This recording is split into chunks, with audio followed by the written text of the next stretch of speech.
Araw-araw ka bang nagtatadtad ng bawang, sibuyas, at luya? Sayang oras, nakakapagod sa kamay.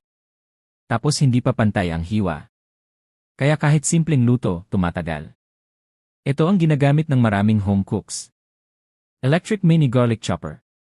Isang pindot lang, chop agad. Pwede sa bawang, sibuyas, luya, sili, gulay, at meat. Malakas na motor para mas pantay ang hiwa. May safety lock, hindi andar kapag hindi maayos ang takip. Kung araw-araw kang nagluluto, malaking tulong to. Mas mabilis ang food prep.